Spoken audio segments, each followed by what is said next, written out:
Welcome to Research Craft, a series about how historians at all levels go about doing history and what we can learn from each other. I'm Robert Carl.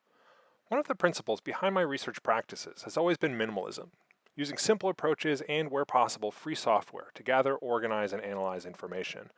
One option for organizing archival sources that has always grabbed my attention, but which came along too late for me to have integrated into my own research practices, is Tropy, an open source program from the makers of Zotero. That's why I'm glad to be joined in this episode by my colleague and former PhD student Jessica Mack. From 2020 to 2022, Jessica was a postdoctoral fellow at the Roy Wiesenweg Center for History and New Media at George Mason University, where she worked on Tropy outreach. Jessica has run a number of other Tropy tutorials, the links to which can be found in the episode description below. Jessica completed her PhD in Latin American history at Princeton University in 2019 with a dissertation entitled A Campus for Mexico, Knowledge and Power in UNAM's University City. Her other interests include digital public history and archival research methods. Starting in the fall of 2022, she will be an assistant professor of digital history at Rowan University. This is a three-part episode. Jessica first walks us through many of Tropy's features. In the second part, I demo a sample workflow using Tropy and do a side-by-side comparison of Tropy and DEVONthink, the commercial data management program that I've long used, and that was the subject of Research Craft number 6. This demo will also be available as a standalone YouTube video. In the final part of the episode, Jessica and I discuss her work on Mexico and her interest in bringing together public history, digital history, and research methods. Jessica and I have had countless conversations about these topics over the past decade, so I'm glad to share this one with you. Overall, Tropy is a great option for scholars and students who are just starting a new project and may be looking for a free, accessible, and sustainable research software to adopt. Jessica Mack, welcome to Research Craft. I'm so thrilled to get to talk to you over the years. You and I have had some of the best conversations I've had with any person in the profession about methods, about everything digital. So I'm so glad to get to talk to you about Tropy and also your own sort of research trajectory, your own research practices over the years.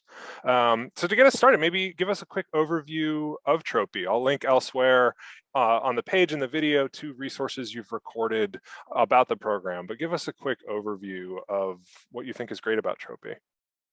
Sure. First, thank you so much for having me, Rob. I'm really happy to be here. And you were the first person to teach me about archival research methods back in grad school. So it's really fun to be kind of circling back and talking about archives and digital tools as well. So yeah, I'm a big fan of Tropy. I've been working in my postdoc at the Center for History and New Media in the last 2 years on outreach and education for Tropy. And I'll give you kind of the basic overview. I mean, Tropy is a free, open access, open source software tool for historians and other researchers. And basically what it allows us to do is organize, label, and describe our research photos. It's a very versatile, flexible tool, which is one of the things I really like about it. And I can show you some examples of what that means. But it's very lightweight. It's a desktop software, so it does not live in the cloud. It lives on your computer.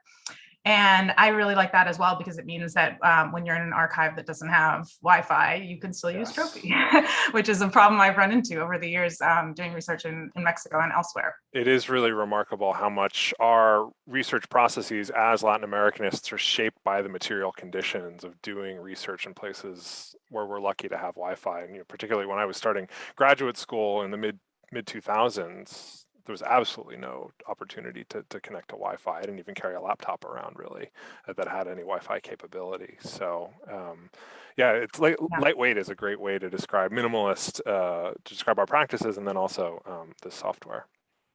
Absolutely. Yeah, I think it's really true. And I like reflecting on that, sort of how our regional specializations, shape how we think about the process and how we've had to think about methods in different regional contexts based on resources and other issues. Yeah, great. Anything else you want to say about Tropy, or should we jump into you showing us some of the features of the software?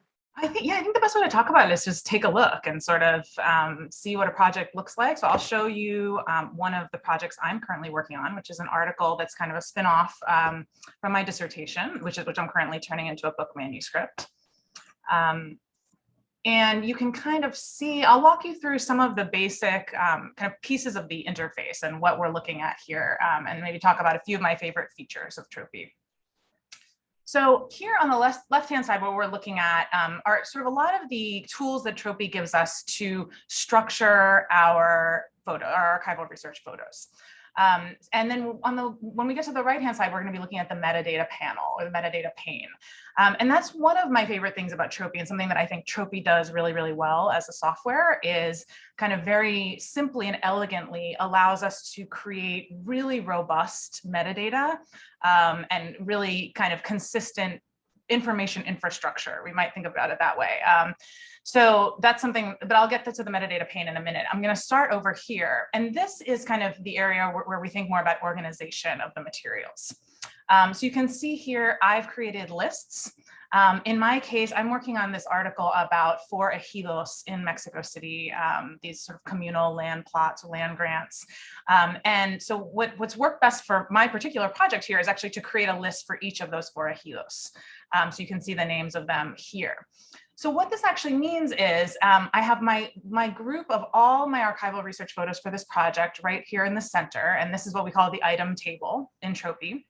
And then if I click on one of the lists, like San Jerónimo Culco, for example, it's only going to give me the documents that are related to that particular ejido, right? The great thing about the lists in Tropy, and this is really true of pretty much every feature in Tropy, is they're non-destructive. Meaning if I delete this list, so this is a list on Copilco, which has probably most of the documentation for this project. If I delete this list, I'm not deleting any of the photos of materials within that list. So Tropy, it really allows you to have a very flexible structure. If you decide suddenly, I don't want to structure my project this way, I want to structure it differently, you can do that very easily, and it's not going to mess with any of the data, the notes, or the materials that we've already input. Can I ask one question, which is, yeah. What are some of the advantages and disadvantages to organizing the material in terms of lists versus simply tagging? It's a great question. Yeah, I think of the sort of lists and tags as complementary. I think the lists can really give us more of a structure for the project, whereas the tags are more of sort of used for keywording, thinking about themes, thinking about key actors, thinking about the research process. So you'll see when you get down, and I only have a few tags for this. This is a smaller project so far, but you'll see that I have a few tags that are actually about my process. So this is a tag for documents that I've already transcribed. And so it allows me to see very quickly, especially with the colored tags. Okay, every document with a green dot on it, it means I've already taken care of the transcription. The ones in red, I need to revise or review, revisar.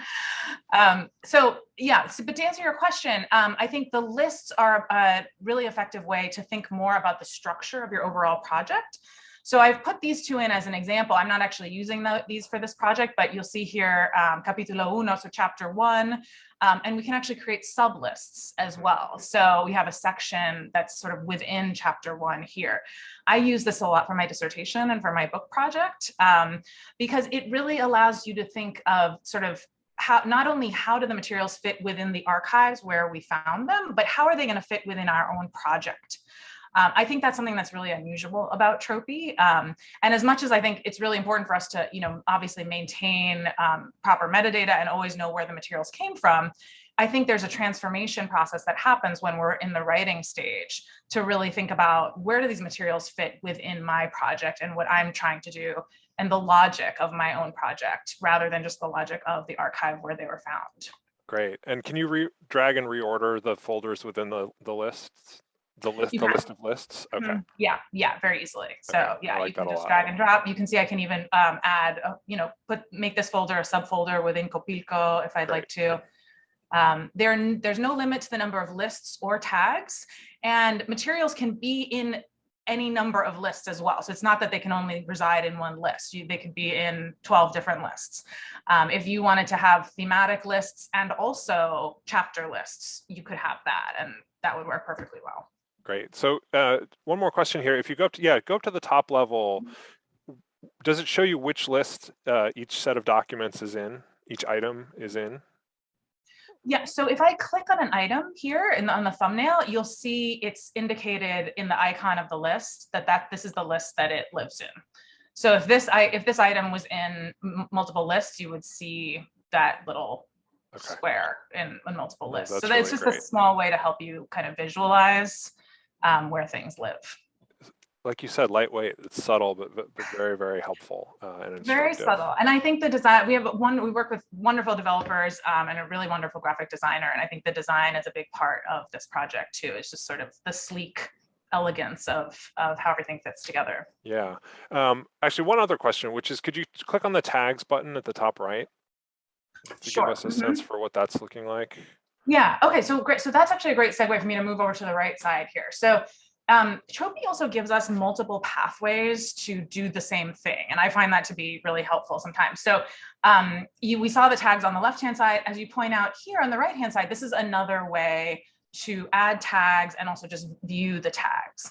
So here, if I wanted to add a new tag to this item that I have selected, I could just start typing into this box. And here I have transcritos, transcribed, and it would add that tag there to the item. I could also create a new tag here. So if I wanted to just say, okay, I want a Mexico tag, add that tag there. And if I right click, I can change the tag color. Okay, this was my next question because I don't know the program well enough to have found that yet. So that's terrific. Yeah, so again, and we can do all of that also over here on the left-hand side. We can also drag and drop on the left-hand side. So if you're just thinking about organizing, sometimes it's helpful to just say, okay, I know I want these 3 documents. I'm going to drag and drop them into the Mexico tag to make sure they're tagged with that purple Mexico tag. As we get over on the right-hand side here, we're thinking more about metadata for an individual item or document very often. So I'll just walk you through that very quickly here. So this is the metadata pane. This is going to give us all of the metadata about the document, everything from title, author, date, location, to also the archival information. So here, most of these documents are from the Agrarian Archive in Mexico City. So we have the archive there. We have the identifier. This is a great place to put sort of a folio number, a call number, depending on the structure and the nomenclature that archive uses. And then you'll see that Tropy is also kind of generating some of its own metadata. So it will tell you when you added this item, when you modified it. There's also some photo metadata that Tropy automatically imports from the camera or the cell phone when you import the photo.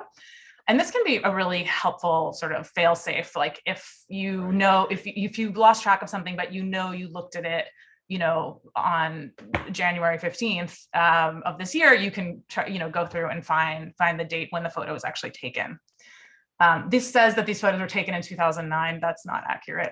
I think the camera date was wrong on the camera. But that would make me feel better, except for the fact that some of the sample photos from my dissertation research I was using, I really did take in November 2007. Yeah, I don't think I was quite doing archival research yet at that point, but yeah, a few years later. And then one thing, and perhaps we can talk more about this later. What you'll notice here is I've actually customized my metadata template here. So I have a template for the Agrarian Archive correspondence. And that's another amazing feature of Tropy that I found really transformational. And it allows you to really personalize your own metadata based on your different sources from different repositories. So in my case, you can see here, I really wanted to add a field for the ejido because it was really important to keep track of which ejido are we talking about. But there's I can kind of demo that process for you if that would be of interest. I think that's something that's really helpful for us to think about, sort of how to really create a metadata template that captures the information that we want to record. Yeah, absolutely. And that's one of the limitations of Zotero, and one reason I don't use it, I have never used it for archival citations, is it doesn't allow for that level of customization. So I love to see the specific example you've come up with. How many item templates do you have if we go to that drop-down menu? I have, we'll see here. A couple of these are samples that I've used for webinars and workshops. So it's just a handful really at this point, but you could create one for every single archive if you wanted to. And I will say, the director of Tropy, one of the founders of Tropy, Sean Tackett's, is also a founder of Zotero. And so there's a lot of conversation, between the two teams. And most of, I think, the folks who work on both projects would say they really recommend Zotero for secondary sources and Tropy for primary sources. So that seems to work pretty well to kind of use them in a complementary way. Yeah, absolutely. And it is so reassuring to know that Tropy is going to be around for a long time because we've had Zotero for a long time. Maybe you could say something very quickly about the institutional sort of ecosystems in which these programs have existed, do exist, will exist. Sure. So all these programs, and when I say all these programs, Zotero, Tropy, also Omeka, which many folks may be familiar with, sort of a digital exhibit software. All of those were actually developed at the Roy Rosenzweig Center for History and New Media at George Mason University. But several years have gone by, different founders and faculty members have moved to other places. And so the software actually live currently at an organization called the Center for Digital Scholarship. And that's where Zotero lives. And eventually, we're on a Mellon grant for Tropy this year and next. It's sort of focused on education and outreach. But eventually, Tropy will also be part of that kind of suite of softwares within CDS.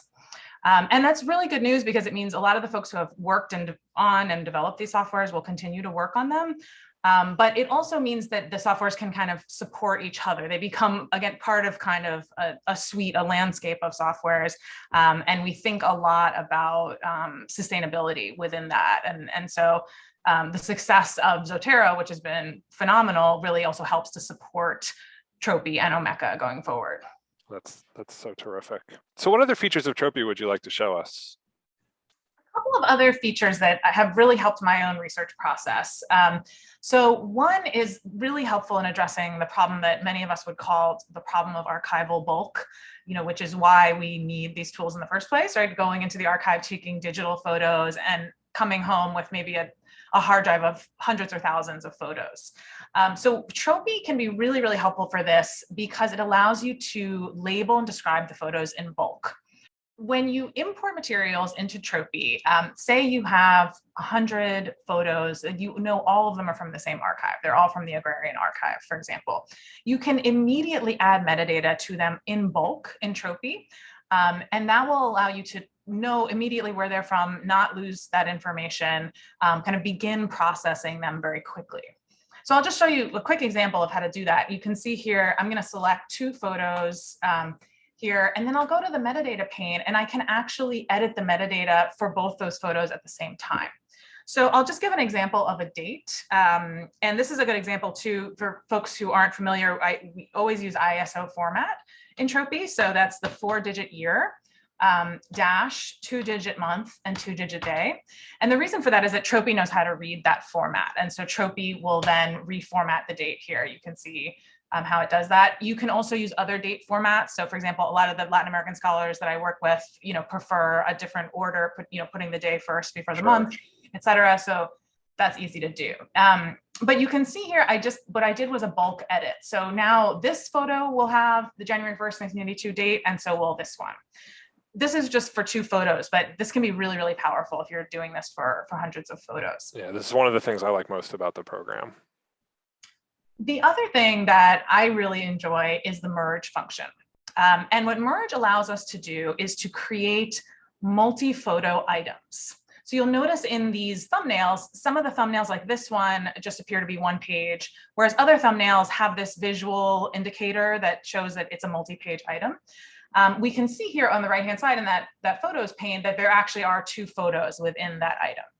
Right. So this is really helpful for historians. We're working with multi-page documents all the time. Kind of the worst nightmare would be if you somehow lost track of the order of the photos and those pages got out of order or somehow weren't attached to each other. So that's one of the first things I do when I bring my photos into Tropy and start processing them is I start merging.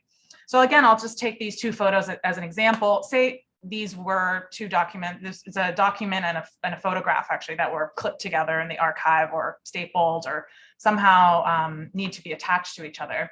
I can just select those and then I'll right click and select merge selected items.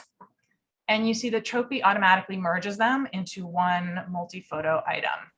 Tropy will also apply the metadata if there's metadata applied to one of them, it will apply that metadata to the other photo as well. So this is another way to kind of just make your process more efficient. So you don't have to be filling in the same metadata over and over again. Yeah, and this is one of the things I find most attractive about the program is you're not sort of doing a lot of file management. This is not, you're not creating a separate copy of the files that are existing within Tropy. Again, to go to that term lightweight, this is akin to, in DEVONthink, you can index rather than import items. So you're not creating a second copy that you have to keep track of. One question I get a lot that's related to this is sort of, how do I merge, is it worth processing my archival photos into PDFs? And I've generally said not, because I think it's a big time investment. And one other thing we might consider, in part through the lens of Tropy, is when we're merging a bunch in Acrobat or whatever, we're merging a bunch of individual JPEGs together into a PDF. That's just a file management piece. There's no metadata component to that necessarily, unless you're keeping track of it in a spreadsheet, but it's not sort of a unified whole like you'd have here. And one thing you can do in Tropy, and maybe you could show us this later on, is we could now export this merged set of documents as a single PDF if we wanted, for some, we were wanting to share it with colleagues or something like that. That's right. Yeah, exactly. But the important thing to know about that exported PDF is it will have the complete metadata within it. And that's really useful. I find it really useful for teaching, trying to just share a primary source with students. It just, it really creates the whole page for you. So there's the source, there's the metadata. You can change the format and customize it a bit. But I think you're spot on about the merging PDFs, and I actually did some of that. I remember in the early days of my dissertation research, and it worked okay for me at the time. But I think I wasn't really thinking as clearly about metadata at that point. I did have my metadata in spreadsheets, and I still have those spreadsheets, and I still go back and consult them. But I think you're right that if you're using a program like Tropy, you're better off just not processing your photos at all, bringing them into Tropy and doing all the processing there. And I found that to be really, really useful. Yeah. And also to say, as you said, that Tropy is indexing, creating a link to these photos. It's not changing the photos at all. I think that that's also really helpful to know, especially for folks who are nervous about losing something. We can actually do some photo editing in Tropy, and I'll show that in a moment, but none of that will alter the original photos. Right. So you're never going to lose that original database of photos. All right. This was the horror story of the mid and late 2000s, is people who were using iPhoto, which was Apple's predecessor to the current Photos app, and a database would get corrupted and they'd lose hundreds, if not thousands, of photos. So it's one reason that I've advocated for a minimalist approach, was to stay away from something like that. To give an example, just to give a picture, I loaded probably 600, 700 photos into a new Tropy project as I was preparing for this call. And I think the file size, it's like a megabyte. So it's really, really not taking up a lot of storage space. We're talking about another form of archival bulk. Right, exactly. Yeah. Mm-hmm. And the storage issue that comes up so much with these digital tools, and thinking about sustainability also going forward, and, where am I going to store these things? So yeah, I found that really cool. One related question here, sorry to interrupt, is you showed us how to merge a couple of items together.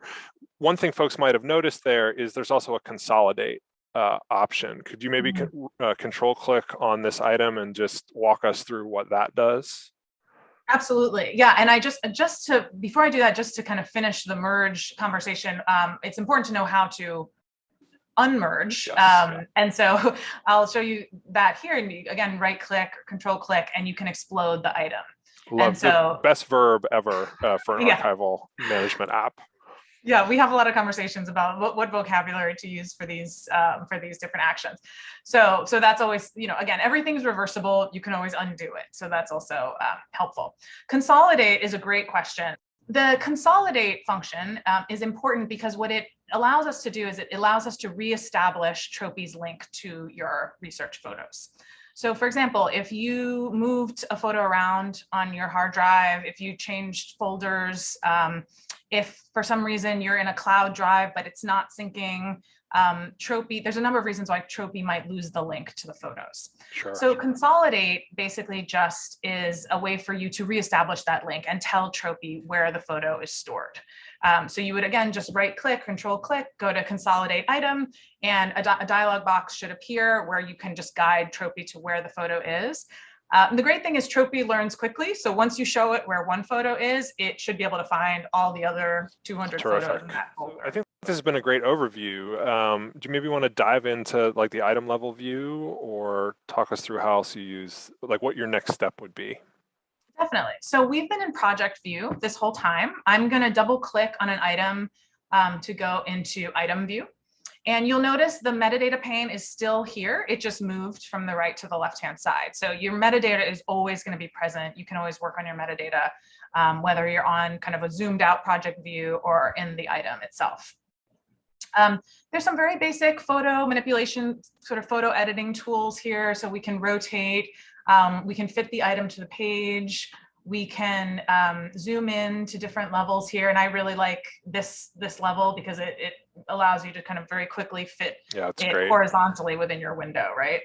And read it very easily.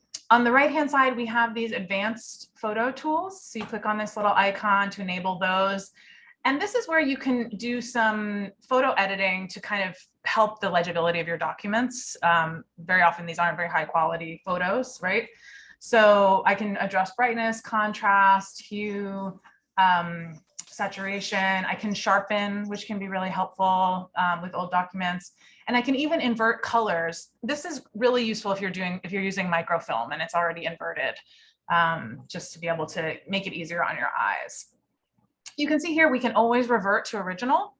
And again, we're not editing the photo, the image file itself. We're just doing this within Tropy. So this is really just for you to be able to read it more easily, but the original photo remains the same. The other great thing and the place where I hang out a lot is the notes field. So down below, you can take any notes that you want to take. I do some transcription down here that helps me as I'm reading through, especially really complicated sort of legal bureaucratic documents. I also do some translation in the notes field, and that can be really helpful. And as you can see, you can format your notes as well. So if you want to kind of create a bulleted list, you can even add links to websites that are relevant for this document, for example. Some folks try to actually replicate the format of the document itself because that's important for their process. So it's a really versatile notes field and allows you to use it, however you see fit.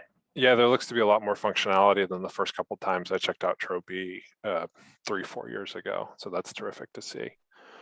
Could you maybe show us how to take notes on a specific section of a document? I had always thought about this for older handwritten documents, but you made a great case when you and I had an earlier conversation in advance of this interview, talking about how you used it for newspaper articles, for instance, or if we had a scan of an entire newspaper page with 6 or 8 different articles on it that might be of interest. Yeah, that's a great example. I use that example of newspaper articles a lot. Also maps, I think it can be really useful for. Yeah. So this is a good one, I think. This is the Diario Oficial in Mexico. And so what I was doing here is looking through a number of different decrees that went out about expropriation of communal lands in the run-up to building the National University's campus, which is what my book is about. So you might be looking for example, maybe a very particular section. And what Tropy allows you to do is use what's called the selection tool. So I'm just going to choose sort of a section at random here. But if I click on this dotted line box on the upper left, that's the selection tool. And it allows me to actually just draw a box around a particular section of text. I'm just going to take this little tiny paragraph here. And what I just did is create a selection in Tropy. So what that did is, you can see here, it really demarcated that particular area of the document. And it actually created, you could say in a sense, almost as if it's a new photo. Yeah. So below, you'll see here below this page, there's sort of a subsection, and it created my selection there. So anytime I click on this, it's going to take me directly to the selection. Now it's not great quality in this particular document, so it's not zooming us all the way in, but you certainly can zoom in more. Yeah. The really cool thing about the selection tool is, as you said, it allows us to add metadata to the selection itself. So I can say here, this is the first sort of section of the decreto. I can name it. I can also add notes to this particular section. So that sort of allows us to take that section out as sort of an independent piece of the research, and not have to scroll through and find it again. Great, great. And what does the notes view, I guess, look like if we zoom back out to the item level? So if we go back up to the project view. Yeah. Yeah, so we can see here, I still have this Diario Oficial selected. You'll see the notes are here on the lower right below the photo pane. And by the way, all of this, you can adjust all of this. So you can adjust your views. If you're not interested in the photo pane, but you have 16 notes, you can always, sort of drag and adjust the size of the windows, etc. We just have one note here, but there's no limit to the number of notes you could have. So you could, for example, have a note that's a translation of the document, another note that is, thoughts about what you want to write, another note that's a transcription. And you can see here, we can add notes. If I just click the plus sign, it takes me back into the item view to add more notes. Okay. Those are sort of the basics of project view and item view. I mean, of course, there's always a lot more that we could go into, but I think that's sort of the basic features that most users will probably want to use when they're starting off. That's great. One question I have, and this is going to maybe change us in direction a little bit, or take us to another set of uses for the program, is I think the value is evident in terms of adding metadata, organizing our archival materials, starting to take notes. What do you do after that? What does your workflow look like as you've really moved through the notes and you're beginning to draft outlines, beginning to draft chapters? Is that something you're still doing within Tropy? If not, how do you get some of the notes out of Tropy into whatever program or programs you're using? It's a great question. Yeah, I think, so I can talk about my own process. I mean, I think certainly there's infinite number of different processes. Interestingly, I actually started using Tropy towards the end of my dissertation process when I was in the writing phase. And part of that is because Tropy wasn't available, when I sort of started this when we first did our training. And I did use DEVONthink, I think, for a while. I was also just really using kind of the basic spreadsheets and tracking the photos in my own Finder window. I think adding tags there, just on my Mac. But Tropy came on the scene, I believe, in sort of 2017 into 2018 was when I really started using it. And I found that it was really helpful for me as I started thinking about writing, because it kind of bridged that original kind of photo processing workflow with what eventually became the writing. And I think a lot of that is because of the notes field, because it really allowed me to sort of sit there looking at the documents one by one and just writing ideas, kind of free writing. Sometimes I would do that within Tropy, within the notes field. When I actually got to the writing process, and that's sort of similar to what I'm doing now as I'm writing this article, I will typically have a Scrivener window open on one screen and Tropy open on the other. And so I typically don't write in Tropy notes, although you certainly could. But I will kind of make connections between documents, start bulleting out sort of ideas, themes and keywords, stuff like that. And then I do my actual outline and my writing within Scrivener. Okay. Yeah, that makes sense. Before we wrap up this part of the conversation and talk a little bit more about your own history of research practices, maybe you could walk us through some of the different preferences that you think are really powerful in terms of customizing the Tropy experience. Absolutely. So there are two in particular that I think are really, really useful and perhaps somewhat unique to Tropy, something that I think Tropy has really offered to the larger conversation. So I'm going to go into Tropy preferences from the Tropy menu here. And the first one is to talk about the metadata templates. I touched on that a little bit earlier, but I want to show you how the mechanics of that actually work. So for folks who are really familiar with metadata standards and the Dublin Core, et cetera, you'll see a lot that's familiar to here. If you're not, that's also fine. So there's no kind of prior knowledge necessary, but I'll just show you kind of what the templates look like. So the first template that you will see when you download Tropy is the Tropy generic template. This is the template that's default. It comes with Tropy. And you'll see each of these is sort of a field that you will find in that metadata pane. None of this, I'm not able to edit any of this because the Tropy generic template is already set. It's already locked. The same goes for what's called Tropy correspondence. So this is another one really helpful if you're working with letters. The main difference here is that Tropy correspondence will give you a field for the recipient, not just the creator, but also a recipient for the letter and the location. Yeah, so if you have it's a letter written in Mexico City, it's really helpful to have that there. So I'll just give you just a quick demo of what would we do if we wanted to create our own metadata template, which, as you saw, I did for the Agrarian Archive. So you can just click duplicate here. Since we can't edit the default templates, we're just going to copy them and then add from there. So we'll duplicate. We're going to add a new name to this template. So what should we call this? Let's see. University Archive. Excellent. Spend a lot of time in this. Okay, so we'll rename the template. It's an item template. The creator, you could put your name in here.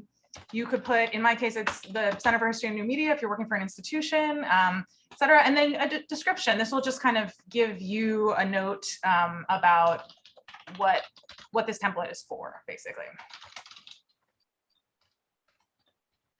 And I will note, it's mostly for yourself, but if you wanted to create a template and then share it with others, you can also do that. And that's a really great thing in Tropy for kind of collaborative work. So I'll click create. And what we're going to see are all the fields that were already there in those default templates. You'll see the property names for the fields. You'll see a label field. So basically what that allows us to do, for example, the Dublin Core property that we're using is a creator, but in the template itself, we call it author. So we're allowed to kind of customize there and say, what do I actually want to see when I look at the template? You'll notice there's also an option to make a field mandatory, so you can require a field. You may have seen that the rights field in the Tropy generic template is a mandatory field, and that it just has a little flag next to it that kind of reminds people to use it. We're trying to really encourage folks to always know the rights they have to use and publish documents. Terrific. Here we have a hint, and so this will show up, for example, in the date field, you probably noticed there was a hint that said ISO format. This is kind of any kind of hint you want to add there.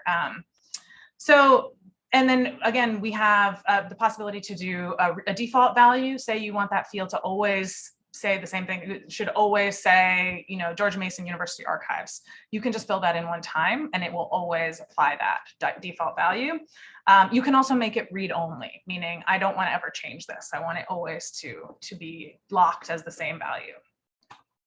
So these fields are pretty standard. You can delete fields, and some folks really just want to delete fields because there are fields here that they'll never use, and it's cluttering things up. This is the problem with Dublin Core. Yeah. Yeah. So it's really easy to just delete fields. Say I don't want type. Say type doesn't help me at all. It's just click the minus sign. It's gone. But maybe I want to add a field. And I've been working with some art historians in Tropy who use a lot of visual material. One of the fields that they really often want to add is one for size. Sure. So Dublin Core has this great property called extent. If I look at the property menu here, I can just start typing in, we get DC terms extent. There's a lot of information online about Dublin Core properties. So if you want to look more into, which properties to use for which types of metadata, you can certainly do that. But pretty easy to select the property here. I can add a label that says size. The data type, I'm going to leave that as string.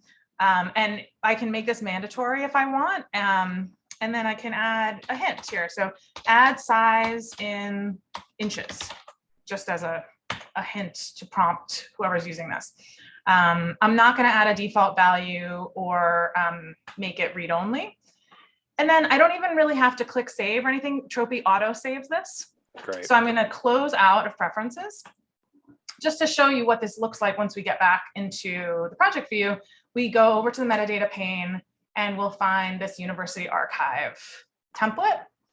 We'll select that, and sure enough, here is the size field.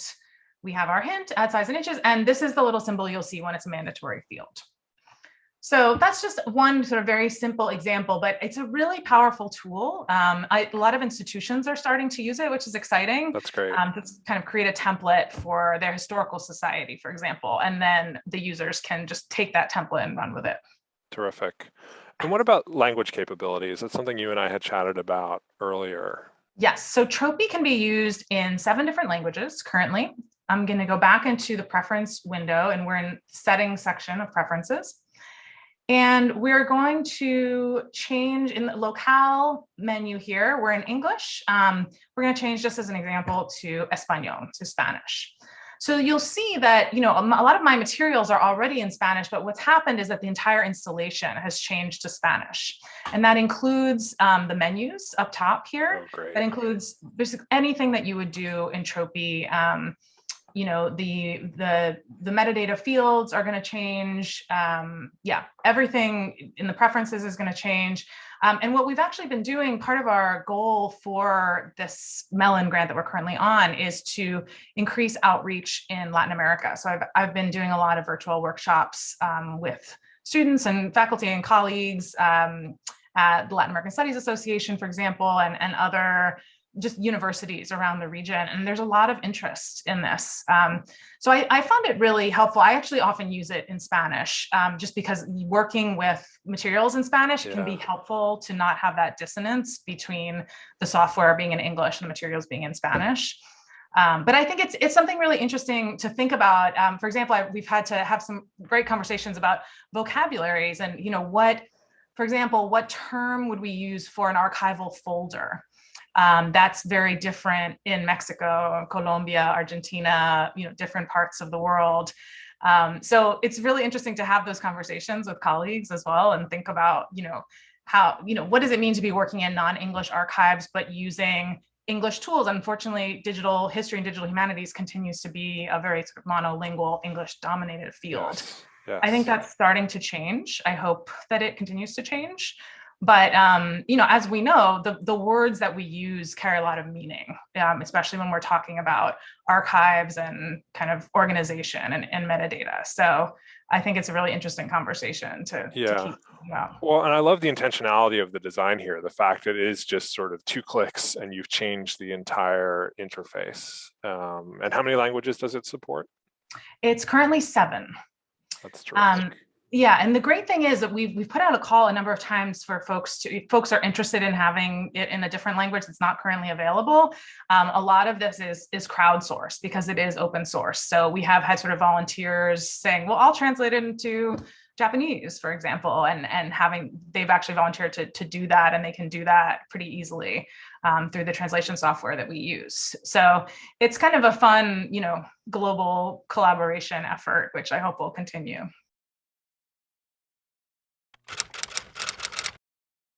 In this second part of the episode, I'll demo how I would build a workflow around Tropy. This draws on practices laid out in more detail in one of my initial YouTube videos on archival research methods. I'll also compare Tropy to DEVONthink, which you can explore in more depth in Research Craft number 6. We'll return in a moment to this established Tropy project, but for now, let's go ahead and open a new project up under the File menu. Title that Sample. Now, one important thing with Tropy is it will often default to saving things in the Documents folder, which we don't want to do here. Normally I wouldn't save research materials like this in the Downloads folder, but let's go ahead and do that for simplicity's sake. So select Downloads, go ahead and save the new project. Here too, I've put some research materials in the Downloads folder where I wouldn't normally put them. I'm going to put in some sample images from my current book project. These are from the AGN, the Archivo General de la Nación in Colombia, in Bogotá, that are prison bureau files from Gorgona, which was Colombia's main island prison from the 1960s to the 1980s, sort of Colombia's tropical Alcatraz. I often advocate for minimal processing of archival images as we take the photographs, but you can see here that I've used Apple Automator to sequentially rename all of the items from this folder. So agn.impact.gorgona.45.137, that's my way of telling which collection, subcollection, box, and folder it came from. This has advantages later on as we get to organizing some of our metadata in spreadsheets, which I'll get to in a moment. I tend to do it only for smaller collections. It's a newer practice, has advantages and disadvantages, but I did want to note it here.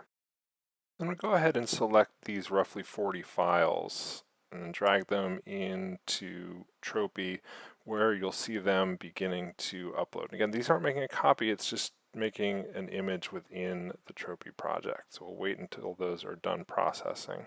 One feature of Tropy that I really recommend using if you're importing files from a lot of different archives at the same time is this last import button. So go ahead and select that, select all of my files. Apps like Tropy don't have an option to show you files that you haven't yet read. So one thing I recommend, a practice I'm starting to get into myself, is just to label everything at the beginning as unread, and then later on as I go through them I can uncheck that. It's much easier to go ahead and add a tag like that at the beginning of a project than to go back and do it later on once we've already begun to read things. I'm also going to go ahead and create a tag with the AGN with the name of the archive, again just for the sake mostly of redundancy. I'm going to zoom in a little bit then and see my documents up close. Also going to go ahead and begin to combine multi-page documents into a single item within Tropy. You see there images 6 through 8.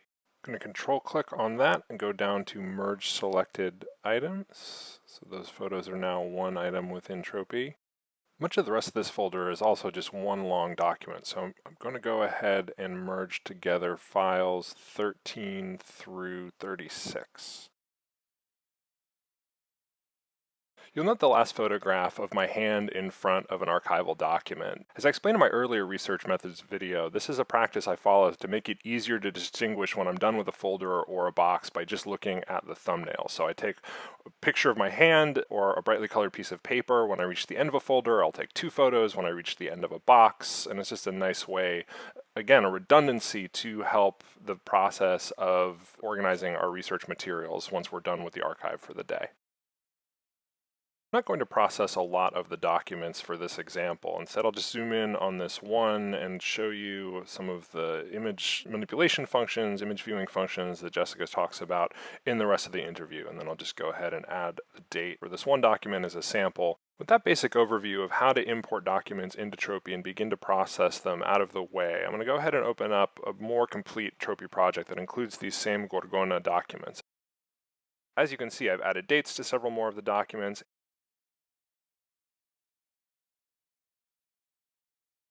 I've also taken notes on several of these documents. In particular, let's go ahead and look at the one ending in 013, that longest single document within the folder. As you can see, it's assigned individual notes files to individual pages within the single item. One more thing I want to highlight here is that although Tropy is very good about attaching metadata, that is information about the document, to the individual image, it's still invaluable to do what I've done here, which is to put in an abbreviation to the document. So the collection number, the box number, the folder number, and also the image number. Because if I were to paste this line of notes without the metadata into a chapter outline or into a chapter draft, it risks getting separated. I risk wasting time going back and looking for the citation. So this is yet another level of redundancy within the workflow. I'll now cover some of the same steps using a second set of documents within this Tropy project. These are U.S. State Department files from the National Archives and Records Administration, or NARA. I'll click the NARA tag I've created and go on to a combined item into which I've pasted some of my old notes.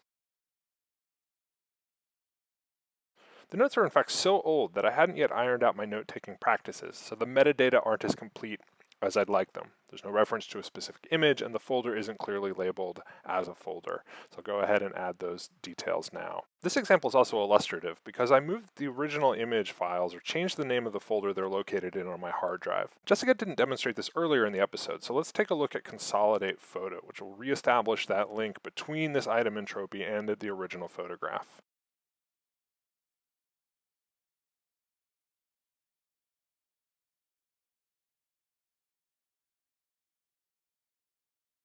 For whatever reason, I have to select Consolidate Photo again with a different image in order to get this window, which will reestablish the file pathways for all the other photos in this folder. We can see then that it's restored access to all of these original images. Also, if we zoom back out from the image, you can see it processing those other photos in the background.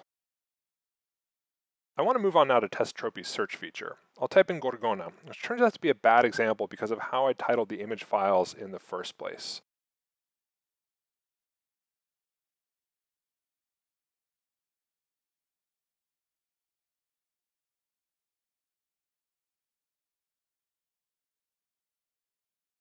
Do eventually find Gorgona in this notes file.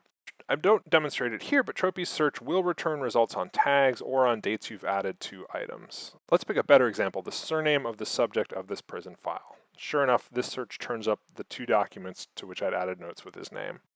Let's take this opportunity to process a couple of images as if we'd finished taking notes on them. As I talk about in my research methods series, color coding is a central practice across different kinds of data management. I'll cover another application later on in this demo, but for now, let me tag this image as yellow, the color that indicates to me that I've finished reading something and there are notes or annotations to go along with it. I'll also add the color yellow to the label as a helpful visual cue. I'll also tag the first image in this folder, which is just a picture of the physical folder from the archive, as orange, which is the color that indicates that I read through a document and it wasn't useful. I hadn't tagged this batch of files with an unread tag, but if I had, we could also unselect it for these items.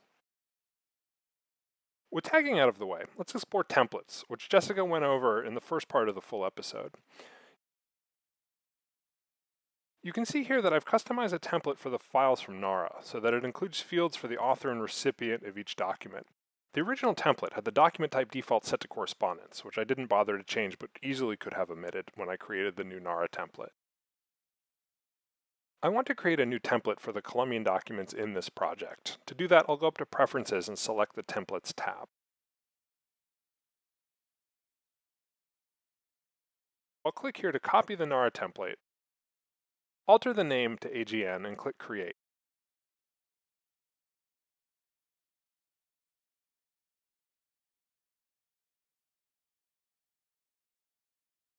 I can then change the default archive name. I'll also go down to Collection and set the default as inpec.gorgona. Obviously, I could create a unique template for each collection I use at the AGN. I'm also making a choice here to lump 2 classifications into this one field. INPEC and Gorgona are the collection and subcollection. Actually, if we were requesting the original documents at the AGN, there would be another level of classification above these that I'm omitting here. But I don't need the level of detail of putting INPEC and Gorgona as separate fields.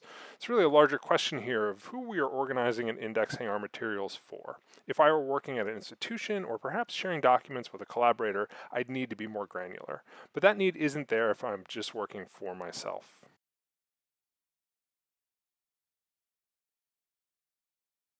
Now that I've finalized that template, let's go ahead and apply it to the relevant documents.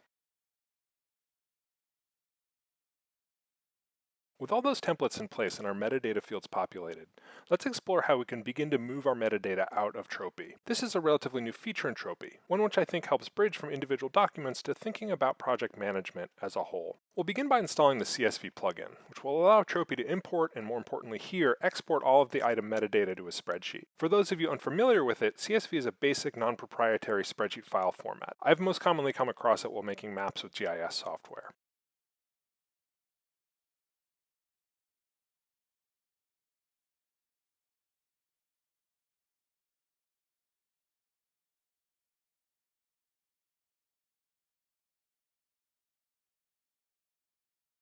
I'll go to the Tropy website and from there to the corresponding GitHub page where I'll download this zip file.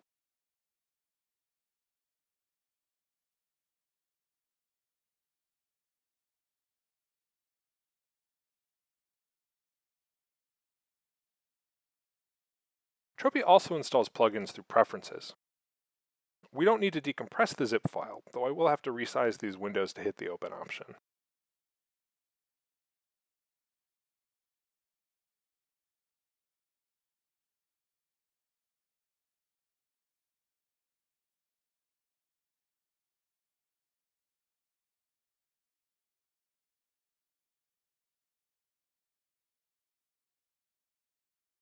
We then enable the plugin. I'll call this instance CSV for simplicity, though as you can see, I could create spreadsheets that are structured in line with my various metadata templates. You can leave the Save Export As option blank, but it helps to put in something generic. I'll have the export default once again be in my Downloads folder, because if I didn't set this, I'd have to select a destination every time I export. It's also important to specify that I want this to be a CSV file. I don't need to click on anything else. The plugin is enabled and ready to go. We now see under the File menu options to import metadata as CSV or export it. I've already selected all of the Colombian documents in this project, so we'll go ahead and select Export.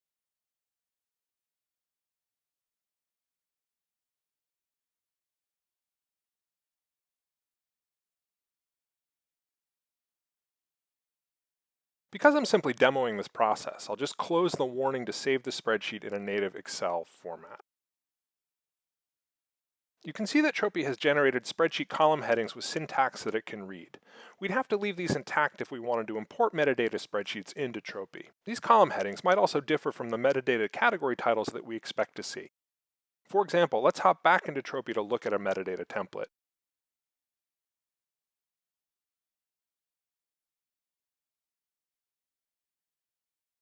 You can see here that Tropy's default, the one it knows to read, is creator, whereas the category shows up to us in Tropy as author. This is a minor point, but a helpful one to understand how Tropy handles data. Let's quickly review the other features that Tropy's generated in this spreadsheet. We've got all of the metadata fields, even the ones where we haven't entered information. If you've ever exported a Zotero library into a spreadsheet, this is similar to that. Seeing this might prompt us to prune our Tropy templates in the future to just the metadata categories that we know we're going to use. Column M has the tags I've applied to various items. In column O, we come across a seeming problem. The accent and diacritical marks haven't been properly rendered. This is an issue with the CSV file's limited functionality, rather than anything with Tropy specifically. If we were to open the CSV file in Google Sheets, the accent marks would appear. One other limitation is related to the fact that Tropy generates a separate note for each image within a merged item. That's reflected here. Each notes entry in that longest document I created appears in a separate spreadsheet column. This suggests that trying to export notes from Tropy isn't currently workable. So let's instead convert this CSV output into a spreadsheet we can use to track our progress. If you've watched my other methods videos, you know I'm a big advocate for creating spreadsheets to record which files I've consulted and photographed in an archive, or to record my reading of digitized versions of those documents later on. The first thing we can do with the Tropy metadata is to figure out how long each item is. I'll insert a new column B, into which I'll copy-paste column A.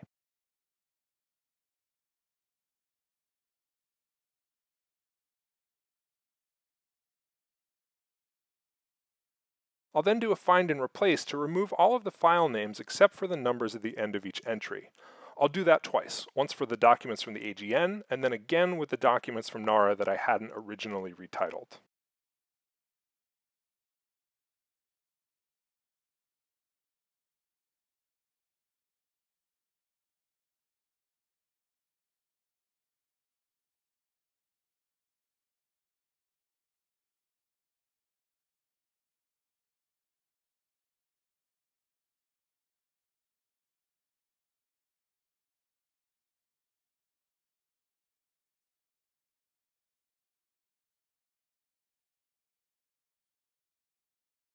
With that done, I'll insert another new column and put in a simple formula that subtracts the value in the row above from one of my values in column B. For example, that longest Columbian document we examined is 24 pages. I'll copy-paste that formula into the rest of column B, manually changing the values where we transition from one archival collection to the next. We know that the last item, for instance, from the AGN isn't 1,357 pages long. The longest documents in an archive aren't always the most valuable, but calculating page length could be useful for identifying where to focus my reading. For instance, I could easily sort the sheet by column B, placing the longest documents at top, or I could apply conditional formatting, which would assign different colors to different page lengths, which in turn would help draw my attention to potential starting points. For now though, I'll wrap this up by copying column B and choosing paste special values, which will keep my page range calculation irrespective of what I do with the columns the formula originally relied on. Deleting column C will clean up my sheet, after which I'll give a title to column B and begin renaming a few other existing columns.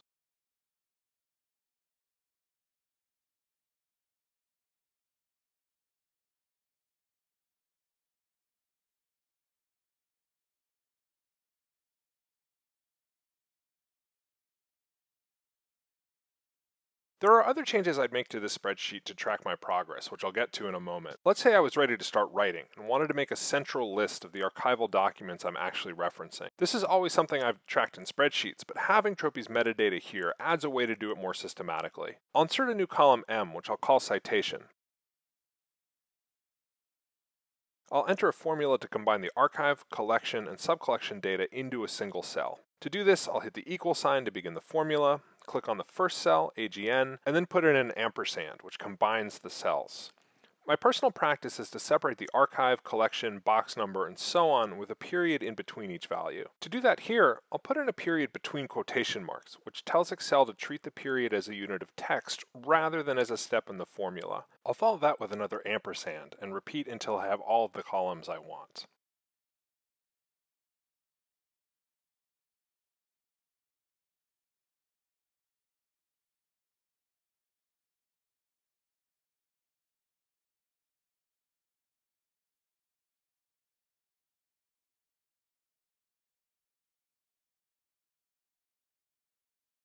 The NARA document I filled out metadata for offers a chance to deepen this even further by adding citation information for the document itself alongside its archival location.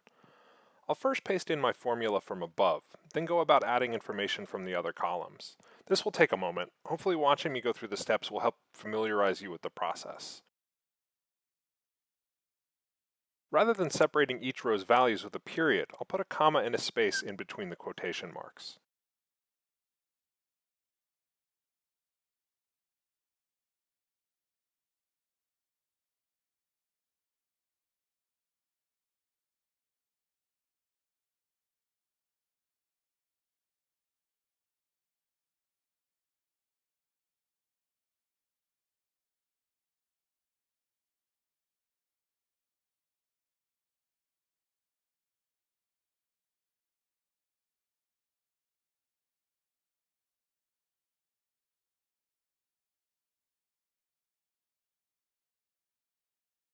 There's the output. It looks as though Excel had trouble reading the date. I don't show it here, but this is another example of where opening the CSV in Google Sheets is better. If I were to format the date cell as text in Google Sheets, my combined cell would list the correct date. This doesn't work in Excel. Making this video has thus helped me grasp Tropy's potential. If I've already put in the work of entering metadata for my documents in Tropy, exporting to CSV allows me to copy and paste a formula to generate primary source citation information at scale, rather than constructing each citation from scratch, as my personal practice has worked previously. Let's take a few more steps. If I were using the spreadsheet to track what I'd read, I would color code rows as an alternative to what I did with the tags in Tropy itself.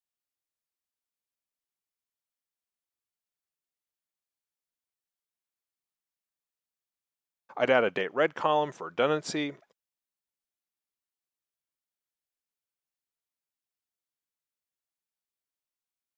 I could also add a notes column, not to take all of my notes, but to jot down thoughts as I move through the documents.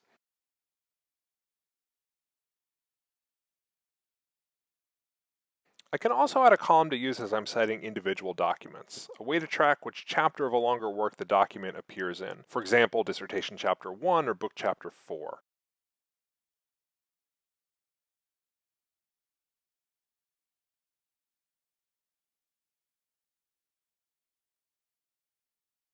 I can also add a column for shortened citation information if I'm citing a document multiple times in a work and don't need the full citation each time. There are other ways to go about making a sheet like this.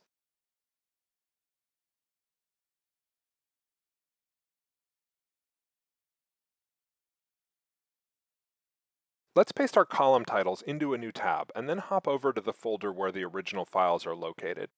Here's another advantage to having changed the file names to include all of the archival location metadata. I can simply select all the items in that Finder folder, copy and paste them into a spreadsheet, and then go about building my spreadsheet from there. This is how I've done research management previously. It's simpler in some ways, but there's something to be said for merging images in Tropy rather than selecting Excel rows to delete as I'm showing here. The interface is a lot easier, and with the CSV export plugin, I can get to that spreadsheet with minimal extra work. Very quickly, I want to show you two other options in Tropy. The first is another plugin, Archive, which allows you to export metadata, notes, and the original images. The output is a JSON file and the constituent image files, in my case JPEGs, which are not the most convenient combination. Instead, I'll show you the export PDF function.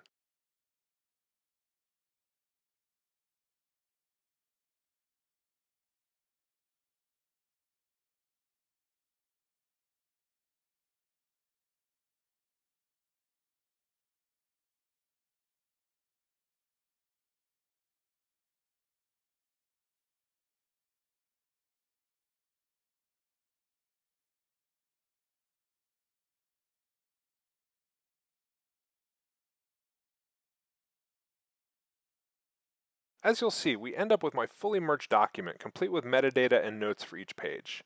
As Jessica described in the first part of the full episode, this could be great for teaching.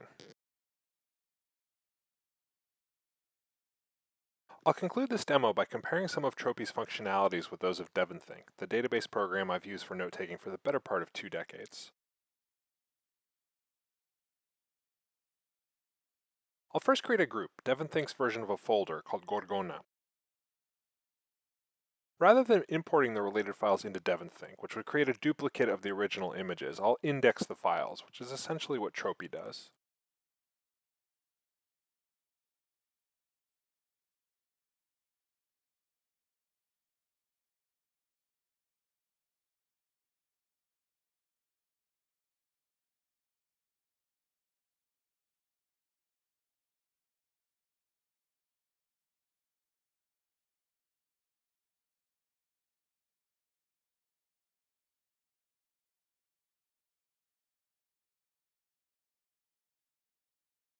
With those files in DEVONthink, I'll give them archive and collection tags.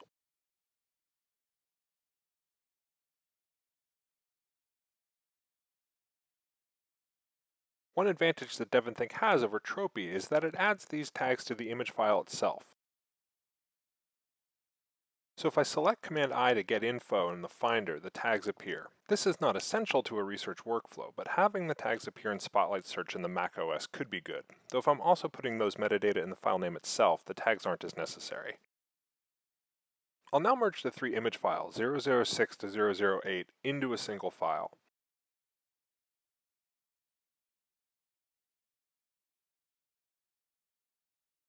Unlike in Tropy, that yields a PDF. If I converted a single image file into a PDF in DEVONthink, it would have preserved the full file name, but as you can see here, DEVONthink has cut off the final digit.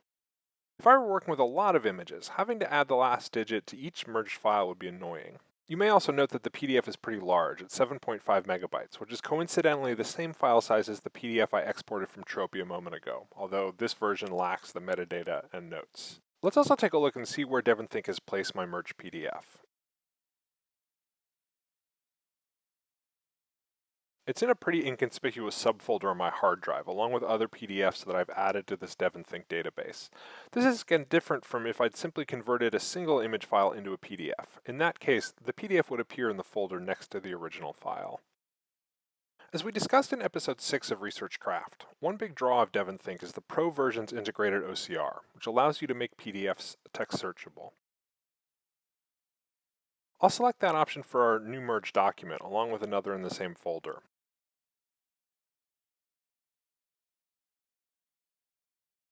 If you were interested in OCRing all of your documents, you could set up a smart group that would OCR any image file that you put into the folder.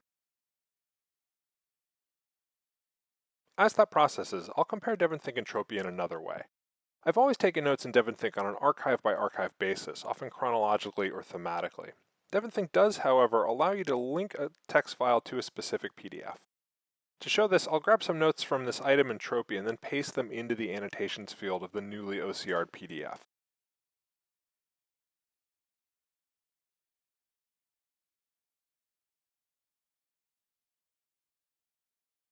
You can see that a new annotations folder has appeared in this database. I now have a separate notes file associated with that PDF.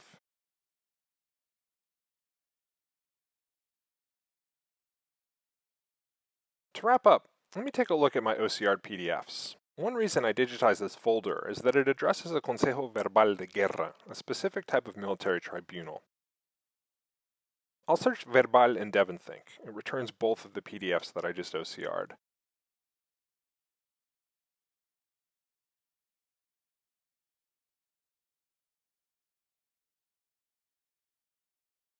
Let me expand one of them.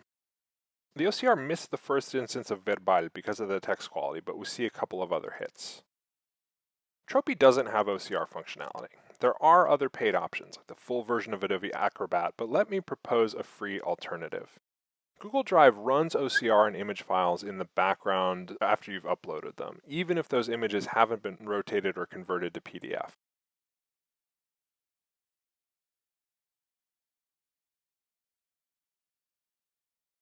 I'll navigate to the relevant folder in Drive to search for Verbal to show you the results. Here we go. I can't search within the file, but I know the word is there. This trick has saved me tons of time. I've uploaded a couple thousand images to Drive, waited an hour or so, and done a search that pinpointed the document I needed. I've referred to this as backloading OCR. I'm not processing everything up front, which would take a lot of time, and I'm not then relying on an imperfect technology like OCR to read through those pages and pages of text. I'm instead processing after I've read things. I'm instead targeting my searches to locate specific information that I know is there. We've reached the end of this Tropy demo. The software has seen a lot of improvements since I last tried it in 2019. There's also a rich and active support forum online, and Tropy's developers continue to make improvements based on user feedback. I really like the interface and the opportunities for structuring metadata, which lend themselves to practices I developed a long time ago. In the remainder of this episode, I continue my conversation with Jessica Mack to talk about her path from public to digital history. Let's chat now about your research and the different tools you've used, the different pitfalls you've found, and just also sort of your experience with the digital history, digital tools more broadly. Sure. Well, going back to sort of my research and how I came to Latin American history, as you know very well, I wrote my dissertation about the planning and construction of University City, the campus of the National University of Mexico, UNAM, otherwise known as Ciudad Universitaria in Mexico City. And that work really, I became really fascinated with that institution, but also kind of the built environment of the institution and looking at this massive building project, which was a massive federal government investment in public higher education in Mexico, and how that project I could use it kind of as a window into a number of social and cultural issues in mid-century Mexico. This was, the campus was built starting in the early 1950s. So it became sort of a window into these visions of modern Mexico, what post-war Mexico would look like. And interestingly, I think the project became much more of a political history than I expected, because it really became a window into the Revolutionary Party and how they did things during this period. So that's something that kind of also happened in the archives, because as I was in, the National Archives and in Mexico City and looking at a lot of the leaders of this project, the men who were leading this project, who were also leaders of the Revolutionary Party, it became clear that the building project only really went forward because of kind of the use of executive power and the way that President Miguel Alemán wielded his power within the party. So that's just to say, I mean, I think that process throughout grad school of sort of diving into these university archives, but also the National Archives of Mexico, and for such a national project, kind of shaped, the archives very much shaped where I wound up with the project. So I've been a postdoc for a couple of years. I'm working on my book manuscript and kind of thinking more broadly about what will be different about the project now that it's a book. Part of it is, doing things that I didn't get a chance to do or didn't have time to do during the dissertation. But I'm also thinking about sort of different scales of analysis. And this is something that you and I talked about quite a bit when I was working on this project. So the most recent archive trip that I did was to the archives of Mexico City, actually. And I want to think more sort of deeply about how building this really large campus in the south of Mexico City reshaped the entire city in terms of transit lines, roads, just how people sort of moved through the south in particular, and how the south of the city really developed around this campus. I've been using some really cool aerial photos that I was able to get my hands on that just show it's absolutely incredible how much that area of the city changed once they built this campus. That's kind of where I'm headed at this point. But I think for me, I actually, when I first came to grad school, as you probably remember having these conversations with me early on, I was really interested in public history. Yeah. And that's what really brought me to the study of history in the first place. And in particular, it was because I had lived in Mexico City for a while during the bicentennial celebrations, and was just thinking a lot about, how do different publics think about the national past? How do they understand it? How do they identify with it? And how does it shape, who they are as citizens, how they engage as citizens? So in the case of Mexico, it very much often comes down to the Mexican Revolution, right? Especially in the 20th century. And how do people think about the Mexican Revolution? How do they relate to it? So I think, I traveled a long way and, thinking from that original idea to eventually writing about the university. But I think in a lot of ways, it made sense for me because the university kind of, as an institution, sits at the center of a lot of those questions. Social and cultural questions, intellectual questions about how the revolution was analyzed and made into policy. But also just as a site for anyone who's been to the UNAM campus. I mean, the murals, the representations of the revolution, the physical instantiation of what the Mexican nation would look like going forward is really very, very present on that campus. So I think that's why I wound up on that topic, and I'm still really fascinated by it. That's good. So good you're not sick of it yet. Yeah. So as you're going through this process of converting the dissertation into the book, I guess how has your use of tools changed? You referenced earlier the fact that Tropy came along later in your dissertation research. So I guess, how are you incorporating it more into your workflows and your ways of dealing with the project?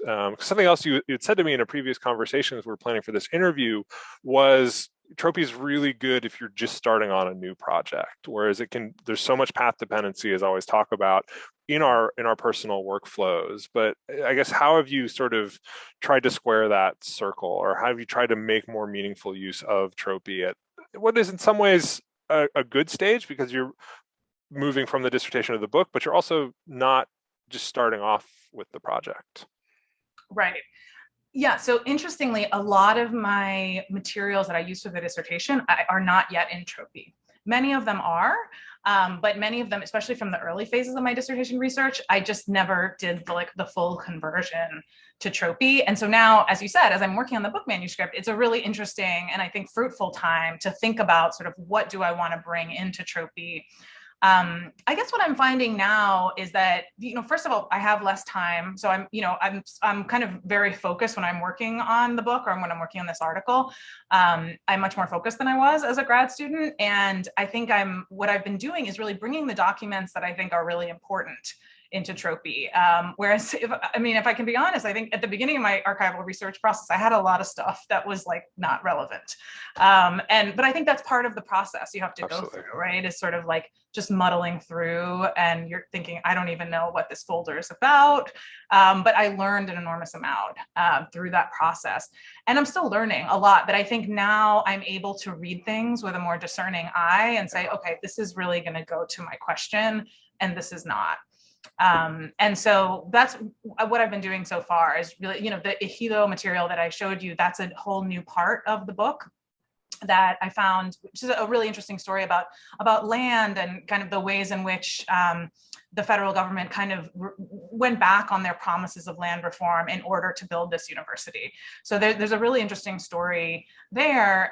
But with those new materials about agrarian reform, I've just been incredibly focused on, a smaller set of materials that I know will be incredibly useful to answer my questions. So I think I still have the archival bulk, but I think I'm better at selecting what really matters. And that's the stuff that I have in Tropy. At some point I would love to just take 2 weeks and put all of the archives I've ever done into Tropy, and I may do that. And it probably makes sense to have everything in one place. But I also think, it speaks to how the technology changes and how our processes change, that we will, inevitably have things in older formats, and that's not always a bad thing. Yeah. This might be a case to implement what I have started calling for myself the 1% rule, where in order to deal with my very unwieldy downloads folder, I committed to just organizing, renaming, moving 1% of the items in the, it started off as 1,000 items. So it felt manageable, something I could check off my list rather than sitting down and spending 4 days doing nothing but that and being absolutely miserable. That is an activity I actually really like doing on flights because I can't do anything else. And I just traveled for the first time since before the pandemic a couple months ago and really surpassed the 1% rule. Which was productive. It can be meditative too. There's something very calming about working, and kind of organizing things. I do enjoy that. Yeah.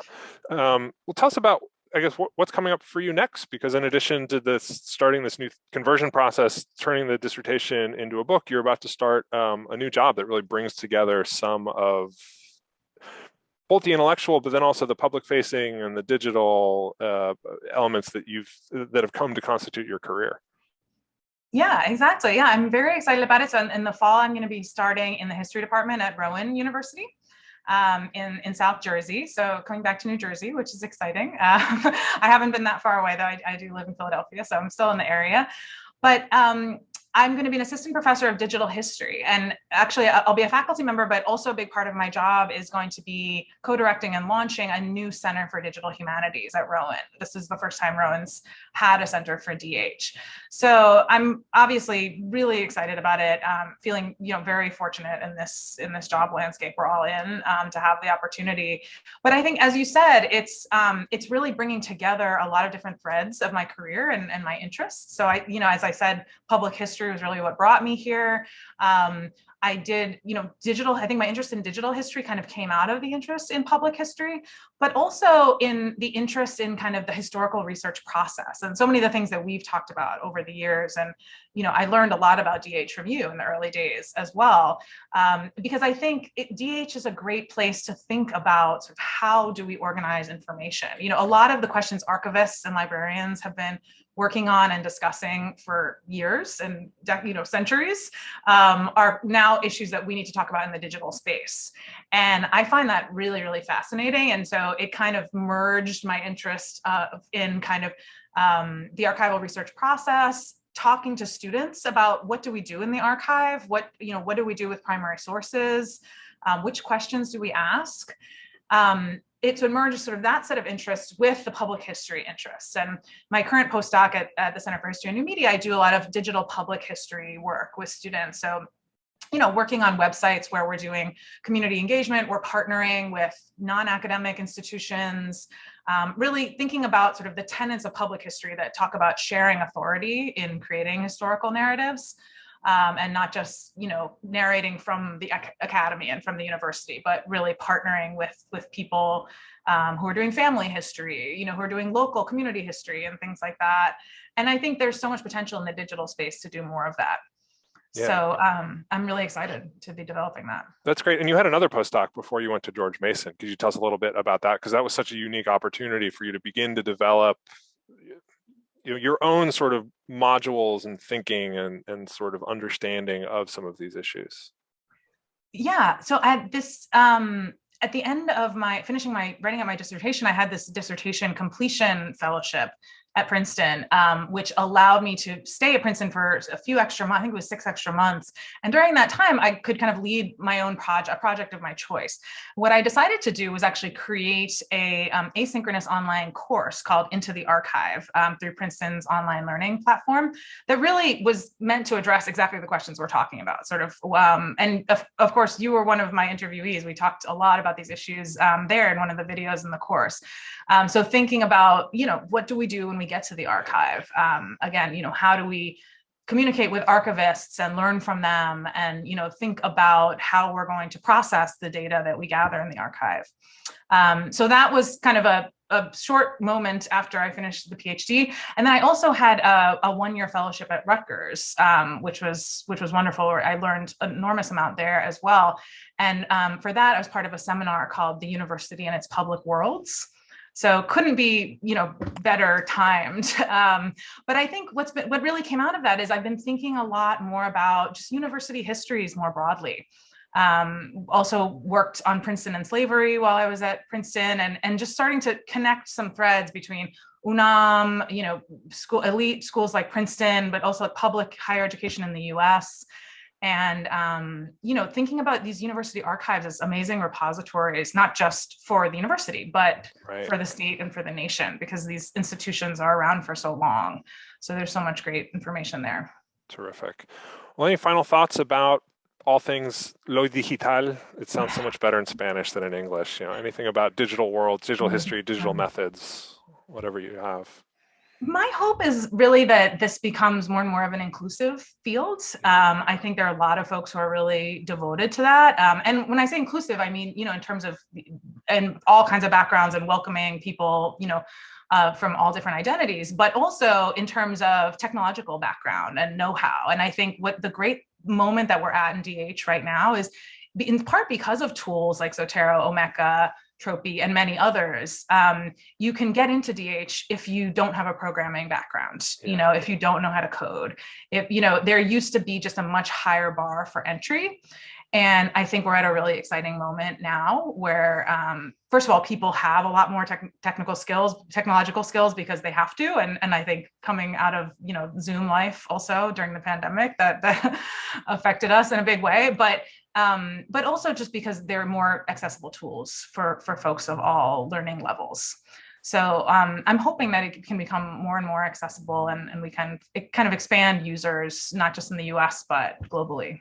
Well, yeah, I agree that this is really a great moment. So thanks so much for all the resources you've put out about Tropy in the last couple of years, which again, we'll link to below in the show notes, and just also for joining us today to continue to share this expertise and hopefully create a more inclusive and welcoming opportunity, a space for these kinds of conversations, because we have so much to learn from each other. Absolutely. Thank you so much for having me. This was a lot of fun.